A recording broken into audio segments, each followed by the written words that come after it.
त्रिपाठी, विनीत गोयनका, टीना जी और राजकेश्वर सिंह जी। राजकेश्वर जी आ रहा हूं सर आपके पास, आपका भी फ्रेम आ गया मेरे पास। विनीत गोयनका मैं आ रहा हूं, लेकिन रत्नाकर त्रिपाठी जी, ये रायबरेली से कहां से इतना कॉन्फिडेंस आ रहा है? और अगर इतना कॉन्फिडेंस था, यही मैंने रेणु जी से भी पूछा, तो भैया अमेठी से ही लड़ लेते। थोड़ा जरा पत्रकारों को भी थोड़ा जरा कुछ खबर मिल जाती। भाई राहुल गांधी वर्सेस स्मृति ईरानी, भाई कुछ तो न्यूज रहती। भाई रायबरेली से आप जब आप इतने ही कॉन्फिडेंट हैं, जिससे पूछो अरे अमेठी भी जीत रहे हैं, रायबरेली भी जीत रहे हैं, जब जीत ही रहे तो लड़ ही लेते ना। सवालिया निशान काहे छोड़ दिए त्रिपाठी जी? जरा देख लेते किसमें कितना है दम। अच्छा, पहले ये तय कर लीजिए कि आप बीच में नहीं बोलेंगे। आप बोलिए, टाइम मत वेस्ट कीजिए Tripathi ji please, thank you. क्योंकि आपकी आदत हो गई है कि you started wasting so much time Tripathi ji, it doesn't work that way. बोलिए प्लीज। तो मैं बताऊं आपको, हाँ छोड़िए ना, जो सत्य है वो बोला तो आपको बुरा क्यों लगता है? मैं आपको बता रहा हूं, आपने कभी नरेंद्र मोदी से पूछा कि उनको गुजरात में क्या डर लगा जो बनारस चले आए? अभी कल वो बनासकांठा में मीटिंग कर रहे थे, तो उन्होंने कहा कि सीआर पाटिल साहब कयू पीएम साहब आव्या छे। सीआर पाटिल ने कहा पीएम आया है। अरे पीएम वीएम तो गुजरातनी बार होए छे, अहियां तो नरेंद्र भाई आव्या छे, यहां तो नरेंद्र भाई आया है। तो नरेंद्र भाई क्यों यहाँ चले आए? तो आपने कभी नहीं पूछा कि उनको सबसे धार्मिक पीठ सबसे सुरक्षित लगी हिंदूवाद के लिए, तो यहाँ चले आए। ये भी पूछिए ना उनसे। उनका यहाँ मकान नहीं है, दुकान नहीं है, जमीन नहीं है। रविंद्रपुरी में एक मकान में उन्होंने किया था, भीड़ बढ़ने लगी तो गुरुधाम चले गए। कल को यहाँ से झूला उठाएंगे, वापस गुजरात चले जाएंगे, आप तो नहीं पूछे। राहुल गांधी और उनका परिवार, आप कहते हैं ना पारिवारिक सीट है, उनके मकान भी वहां है, दुकान है नहीं, रहने की जगह भी वहां है, वो वहां चुनाव लड़ रहे हैं। और रही बात भैंस किया जाए आलोक जी ना, तो गरीब आदमी है लोग, समाजवादी, वो भैंस चढ़ते हैं तो उनकी भैंस पुलिस खोजती है, यूपी पुलिस। लेकिन जिस दिल्ली में 70 से ऊपर गाड़ियां रोज चोरी होती हैं, पूरा गृह मंत्रालय बैठ करके जेपी नड्डा की फॉर्च्यूनर खोजता है। अरे फॉर्च्यूनर भी बात कर लेंगे, बनारस के अंदर, और बाकी जो आने वाली गाड़ियां उनकी भी बात कर लेंगे। अभी जरा रायबरेली, अरे एक ऑटो शो, मैंने अर्नब गोस्वामी से बहुत रिक्वेस्ट की है कि ऑटो शो एक करने दें। वो ऑटो शो में आपको मैं एक एक्सपर्ट की तरह लाऊंगा, लेकिन आप मेरी बात सुनिए। आप रायबरेली से जीत रहे कि नहीं, आप मेरे को इतना बताइए। और अमेठी से क्यों भागे भाई? अमेठी से क्यों भागे राहुल गांधी, इसका बताइए। आपको जगत प्रकाश नड्डा की फॉर्च्यूनर की बहुत चिंता है, मैं जानता हूं।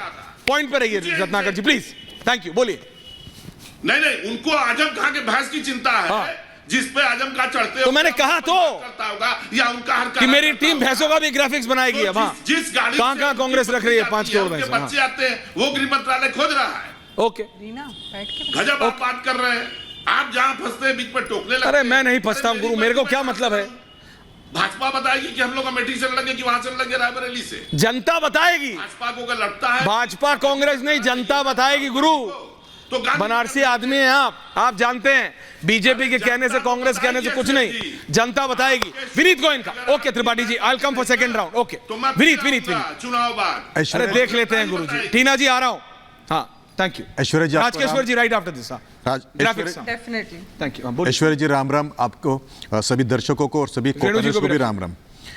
एक तरफ जो है बेटी का सम्मान देखिए, मोदी जी सभी को अपनी बेटी मानते हुए 10 करोड़ टॉयलेट, 10 करोड़ गैस के कनेक्शन, आयुष्मान भारत से उनकी सुरक्षा करना, उनको मुद्रा लोन देके उनके आय को बढ़ाना, ये एक बेटी के लिए नहीं तो अनेक हजारों लाखों करोड़ों बेटियों के लिए उन्होंने किया देश की। और दूसरी तरफ एक माँ को देखिए जो 2 बेटे को भी नहीं संभाल पाए। मैं 2 बेटियों की बात कर रहा हूँ, प्रियंका चतुर्वेदी की और प्रियंका वाड्रा की। प्रियंका चतुर्वेदी जी ने इसलिए कांग्रेस छोड़ा क्योंकि उनका अपमान हुआ था कांग्रेस में, और प्रियंका वाड्रा को इसलिए छोड़ दिया गया था क्योंकि माँ को बेटी से ज़्यादा बेटा प्यारा था। और रही बात जहाँ तक कि ये रायबरेली में लड़ने की, तो रत्नाकर जी एक कहावत है, जो बोए बेड़ बबूल का आम कहाँ से होए। आपने इतनी नफरत जाति में बांटा, धर्म में बांटा देश को, कि कहाँ से आपको वोट मिलेगा? आप कहीं से भी लड़ लीजिए। और मेरा चैलेंज ये है, माँ को, बहन को, बेटे को साथ में लड़वा दीजिए। अगर कोई प्रोविजन है तो प्रोविजन बना लीजिए, तीनों कैंडिडेट को साथ में लड़ा लीजिए। इस बार तो हार जाएंगे। कॉन्स्टिट्यूशन बदलने का आरोप आपके ऊपर है, वो कह रहे हैं आज सिस्टम आप बना लो, कहां से बनाएंगे? मेरे साथ इस समय, not in multi, what I told you Gupta, do that window. मेरे साथ इस समय पूर्व कांग्रेस के नेता, और अब बीजेपी में है कि नहीं ये तो नहीं पता है, लेकिन उनके जो विचार हैं वो बहुत क्लियर हैं। आचार्य प्रमोद कृष्णम मेरे साथ हैं। आचार्य जी, ये क्या हो रहा है? प्रियंका गांधी जिनके आप पॉलिटिकल एडवाइजर थे वो तो इलेक्शन ही नहीं लड़ रही है, और राहुल गांधी अमेठी से चले गए हैं। वरिष्ठ पत्रकार हैं रेणु मित्तल जी, जरूर आप जानते होंगे। रेणु मित्तल जी कह रहे भाई अमेठी भी जीत जाते, लेकिन क्योंकि पूर्व, ये क्या हो गया कैमरा को, कोई बात नहीं, लेकिन पूर्व अध्यक्ष भी वहीं से जीतते थे, तो इसलिए रायबरेली से लड़ेंगे। आचार्य जी, अगर ऑडियो आ रहा है, आपका फ्रेम मुझे मिल रहा है जी। आचार्य जी, रेणु जी कह रहे हैं अमेठी से भी जीत जाते, लेकिन चूज कर लिया इनी मिनी माइन इनमो में रायबरेली। आचार्य प्रमोद कृष्ण। अजय आलोक जी, आ रहा हूं। देखिए ऐश्वर्या जी, कोई भी नेता कहीं से भी चुनाव लड़े, वो उसका एक डेमोक्रेटिक राइट है, उसका अधिकार है, उसमें कोई किसी की दखल नहीं है। लेकिन यहाँ विषय दूसरा है।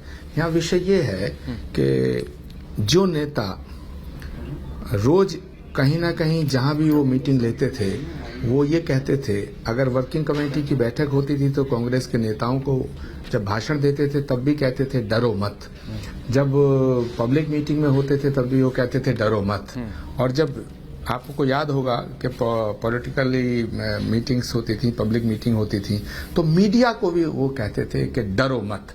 तो जो नेता दूसरों को कहते थे डरो मत, आखिर वो स्मृति ईरानी से क्यों डर गए या अमेठी से क्यों डर गए? अमेठी की जनता तो वो जनता है जो पूरा उनका परंपरागत प्यार और समर्थन सहयोग हमेशा रहा है।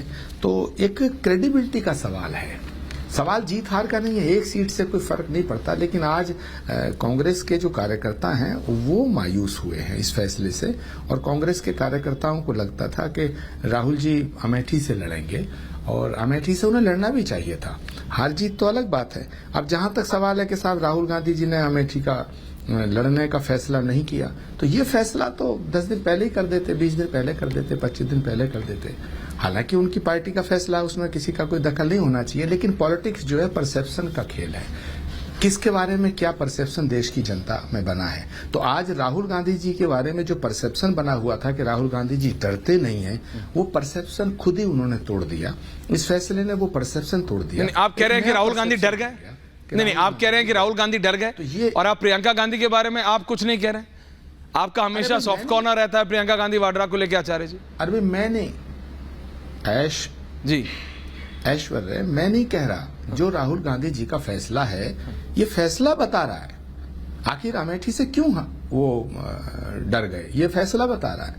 और अगर इतना, देखिए, ये तब और बात होती कि राहुल गांधी अमेठी से नहीं लड़ रहे और वाराणसी से नरेंद्र मोदी जी के सामने लड़ रहे हैं। आप नरेंद्र मोदी जी को रोज गाली देते हैं, नरेंद्र मोदी जी को हर बात के लिए जिम्मेदार ठहराते हैं, तो आप इतना बड़ा फैसला अगर आप ले रहे थे कि आप अमेठी को छोड़ रहे थे, तो फिर काशी से लड़ना चाहिए था आपको। तो एक परसेप्शन दूसरा बनता। मैं बड़ी ईमानदारी से बात कर रहा हूं। मैं कोई कांग्रेस में मैं कल तक था, ठीक है, कांग्रेस पार्टी को मैंने छोड़ा नहीं, और आपको ऐश्वर्या मैं बताऊं, मैंने कांग्रेस पार्टी छोड़ी नहीं है, मैंने नहीं छोड़ा। कांग्रेस ने मुझको निष्कासित किया था। और क्यों निष्कासित किया था, मेरा गुनाह क्या था? मेरे 3 गुनाह थे। पहला, मैंने ये कहा कि भाई प्रियंका गांधी को कांग्रेस की कमान सौंप दो। सबसे ज्यादा लोकप्रिय नेता प्रियंका जी, लोकसभा की टिकट नहीं दे रहे हैं आप उनके लिए कमान मांग रहे हैं। दूसरा मेरा गुनाह था कि भाई आप भाजपा से लड़ो, भारत से लड़ो, राम मंदिर का विरोध मत करो, राम मंदिर के निमंत्रण को मत ठुकराओ। तो सवाल इस बात का है, मुझे कांग्रेस ने निकाला, मैंने पार्टी नहीं छोड़ी, और मैंने आज तक भी भारतीय जनता पार्टी ज्वाइन नहीं की है। स्टिल नाउ वही तो मैंने कहा कि है कि नहीं बीजेपी, मुझे नहीं पता। कल क्या होगा ये अलग बात है। हाँ,